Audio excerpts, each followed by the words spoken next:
Hi friends, welcome back to Nisha cooking channel.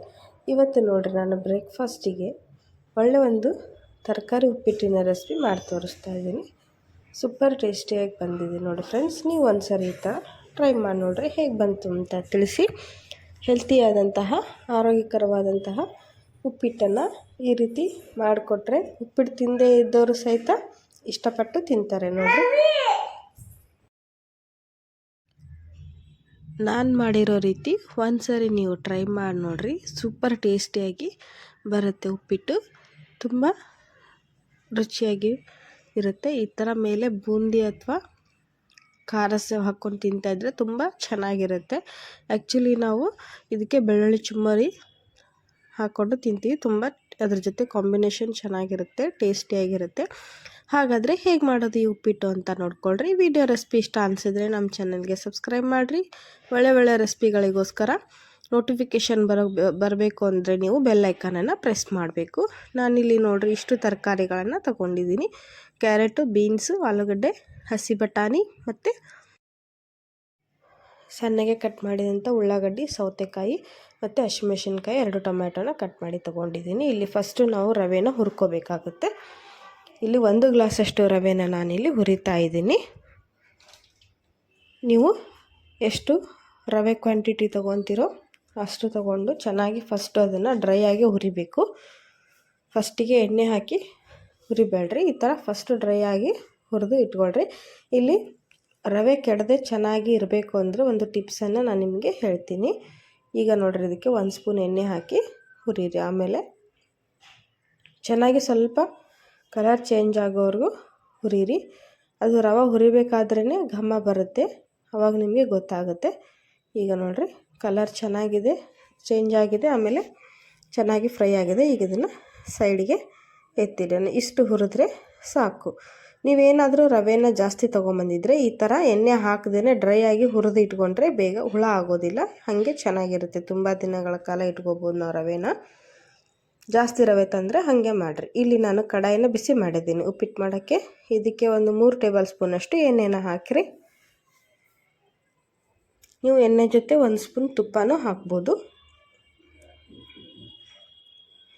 ಈಗ ನೋಡಿ, ಎಣ್ಣೆ ಚೆನ್ನಾಗಿ ಬಿಸಿ ಆಗಲಿ. ಈಗ ಇದಕ್ಕೆ 1 ಸ್ಪೂನಷ್ಟು ಸಾಸಿವೆ ಹಾಕಿ ಚೆನ್ನಾಗಿ ಚಿಟ್ಪಟ ಅಂತ ಒಗ್ಗರಣೆನ ಚೆನ್ನಾಗಿ ಸಿಡಿಲಿ. ಈಗ ಇದಕ್ಕೆ 1 ಸ್ಪೂನಷ್ಟು ಜೀರಿಗೆನ ಹಾಕ್ತಾಯಿದ್ದೀನಿ.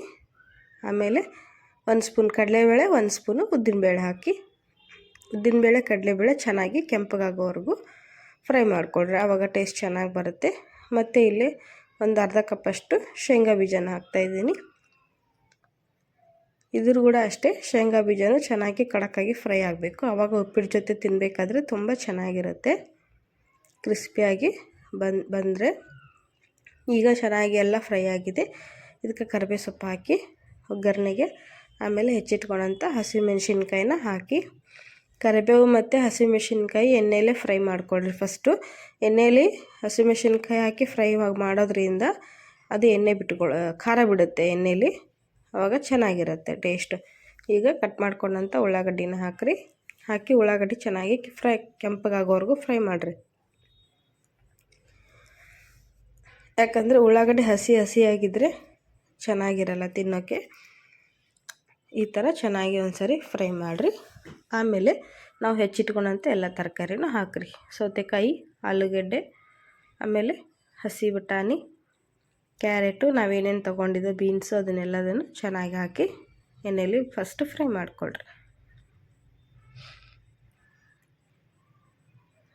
ತರಕಾರಿಗಳೆಲ್ಲ ಎಣ್ಣೆಯಲ್ಲಿ ಚೆನ್ನಾಗಿ ಫ್ರೈ ಆಗಬೇಕು. ಈಗ ನೋಡಿರಿ, ಬೀನ್ಸು ಮತ್ತು ಕ್ಯಾರೆಟು, ಆಲೂಗಡ್ಡೆ, ಬಟಾಣಿ ಎಲ್ಲ ಹಾಕಿದೆ ನಾನು ಕಟ್ ಮಾಡಿ ತೊಗೊಂಡಂಥ ಎಲ್ಲ ತರಕಾರಿಗಳನ್ನು.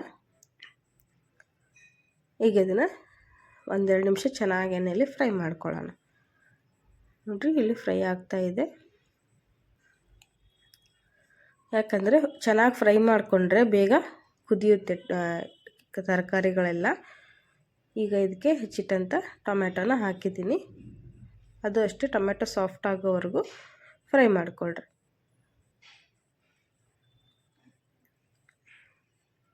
ಹೀಗೆ 1-2 ನಿಮಿಷ ಎಲ್ಲದನ್ನು ಸರಿಯಾಗಿ ಫ್ರೈ ಮಾಡಿಕೊಳ್ರಿ.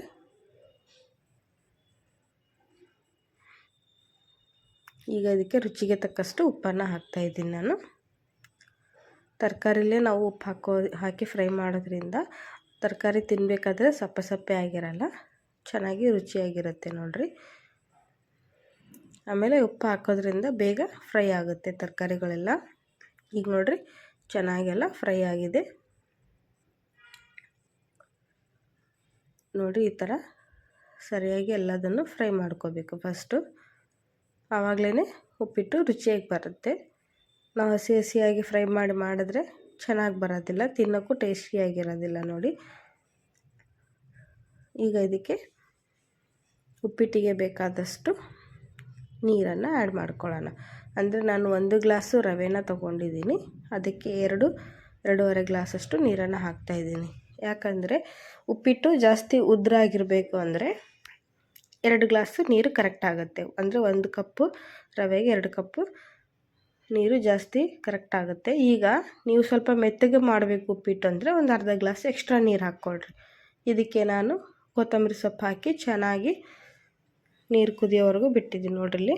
ನೀರು ಕುದೀತಾ ಇದೆ. ಇದಕ್ಕೆ ಇವಾಗ ರವೆನ ಹಾಕಿ ನಿಧಾನಕ್ಕೆ ತಿರುಗಿಸ್ಕೊಳ್ರಿ. ಒಂದು ಕೈಲೇ ರವೆ ಹಾಕಿ ಒಂದು ಕೈಲೇ ಈ ಥರ ಸೌಟನ್ನು ತಿರುಗಿಸ್ರಿ. ಆವಾಗ ಉಪ್ಪಿಟ್ಟು ಗಂಟು ಆಗಲ್ಲ, ಚೆನ್ನಾಗಿ ಬರುತ್ತೆ ನೋಡಿ. ನೀರನ್ನು ನೋಡಿಕೊಂಡು ರವೆನ ಹಾಕಿ ಚೆನ್ನಾಗಿ ತಿರುಗಿಸಿ ಉಪ್ಪಿಟ್ಟನ್ನು ರೆಡಿ ಮಾಡ್ಕೊಳ್ರಿ. ಈ ಕ್ವಾಂಟಿಟಿಯಲ್ಲಿ ಅಂದರೆ ಈ ಹದಕ್ಕೆ ಇರಬೇಕಾದ್ರೆ ರವೆ ಹಾಕೋದು ಸ್ಟಾಪ್ ಮಾಡಿ, ಇಲ್ಲಾಂದರೆ ಪೂರ್ತಿ ಉಪ್ಪಿಟ್ಟು ಉದ್ರಾಗಿ ತಿನ್ನೋಕ್ಕಾಗೋದಿಲ್ಲ, ಜಾಸ್ತಿ ಉದುರಾಗ್ಬಿಡುತ್ತೆ ನೋಡಿರಿ. 1-2 ನಿಮಿಷ ಚೆನ್ನಾಗಿ ರವೆ ಕುದೀಲಿ. ಇದಕ್ಕೆ ಇವಾಗಲೇ ನೀವು ಬೇಕು ಅಂದರೆ 1 ಸ್ಪೂನಷ್ಟು ತುಪ್ಪನ ಹಾಕ್ಬೋದು.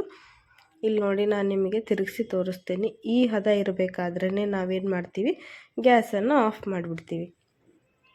ಅಂದರೆ ಸ್ವಲ್ಪ ನೀರಿನ ಅಂಶ ಇರಬೇಕು ಅದರಲ್ಲಿ, ರವಾದಲ್ಲಿ. ಆವಾಗ ಏನಾಗುತ್ತೆ ಅಂದರೆ ಇದನ್ನು ಆಫ್ ಮಾಡಿ ನಾವು ಒಂದು 5 ನಿಮಿಷ ಚೆನ್ನಾಗಿ ಮುಚ್ಚಿಟ್ಬಿಡಬೇಕು ಇದನ್ನು. ಆವಾಗ ಅರಳ್ಕೊಳ್ಳುತ್ತೆ ಉಪ್ಪಿಟ್ಟು ಚೆನ್ನಾಗಿ. ನಾವು ಪೂರ್ತಿ ಡ್ರೈ ಆಗೋವರೆಗೂ ಕುದಿಸಿದ್ರೆ ಉಪ್ಪಿಟ್ಟು ಚೆನ್ನಾಗಿ ಬರೋದಿಲ್ಲ, ತಿನ್ನೋಕ್ಕೆ ಟೇಸ್ಟಿಯಾಗಿರಲ್ಲ. ಇವಾಗ ಇದಕ್ಕೆ ಲಿಡ್ ಕ್ಲೋಸ್ ಮಾಡಿ ಮುಚ್ಚಿಟ್ಬಿಡೋಣ. ಒಂದು 5-10 ನಿಮಿಷ ಮುಚ್ಚಿಟ್ರೆ ಚೆನ್ನಾಗಿ ಉಪ್ಪಿಟ್ಟು ದಮ್ ಆಗುತ್ತೆ, ಅರಳ್ಕೊಳ್ಳುತ್ತೆ. ಆವಾಗ ನೋಡಿರಿ ಒಂದು 5-10 ನಿಮಿಷ ಆದಮೇಲೆ ಹೀಗೆ ಕಾಣಿಸುತ್ತೆ. ಸ್ವಲ್ಪ ಮೇಲ್ಗಡೆ ಹಸಿ ಕೊತ್ತಂಬರಿನ ಹಾಕಿ ಚೆನ್ನಾಗಿರುತ್ತೆ ತಿನ್ನೋದಕ್ಕೆ. ಮತ್ತು 1-2 ನಿಮಿಷ ನಾನು ಕೊತ್ತಂಬರಿ ಹಾಕಿದ ಮೇಲೆ ಬಿಟ್ಬಿಡ್ತೀನಿ. ಈಗ ನೋಡಿರಿ ಹೇಗೆ ಪೂರ್ತಿಯಾಗಿ ಉಪ್ಪಿಟ್ಟು ಹರಡ್ಕೊಳ್ಳಿದೆ ಅಂತ ತೋರಿಸ್ತಾ ಇದ್ದೀನಿ ನಾನು ನಿಮಗೆ ನೋಡಿ. ನಾವು ಅಷ್ಟು ನೀರು ಇರಬೇಕಾದ್ರೇ ನಾವು ಆಫ್ ಮಾಡಿದ್ವಿ ಗ್ಯಾಸ್ ಫ್ಲೇಮನ್ನು. ಪೂರ್ತಿ ಎಲ್ಲ ನೀರು ಹಿರ್ಕೊಂಡು ಚೆನ್ನಾಗಿ ಅರಳಿದೆ ಉಪ್ಪಿಟ್ಟು. ಈ ಥರ ಮಾಡೋದ್ರಿಂದ ತುಂಬ ಚೆನ್ನಾಗಿ ಬರುತ್ತೆ ನೋಡಿರಿ. ನೀವು ಅಂದರೆ ಲಾಸ್ಟು ತಿನ್ನಬೇಕಾದ್ರೂ, ಲಾಸ್ಟ್ ಕೊನೆವರೆಗೂ ತಿನ್ನಬೇಕಾದ್ರೂ ಹೀಗೆ ಇರುತ್ತೆ ಉಪ್ಪಿಟ್ಟು. ನೀವು ಜಾಸ್ತಿ ಡ್ರೈ ಆಗೋವರೆಗೂ ಕುದಿಸಿದ್ರೆ ಚೆನ್ನಾಗಿ ಬರೋದಿಲ್ಲ. ಈಗ ಇದನ್ನು ಸರ್ವ್ ಮಾಡಿ ತೋರಿಸ್ತೀನಿ ನಾನು ನಿಮಗೆ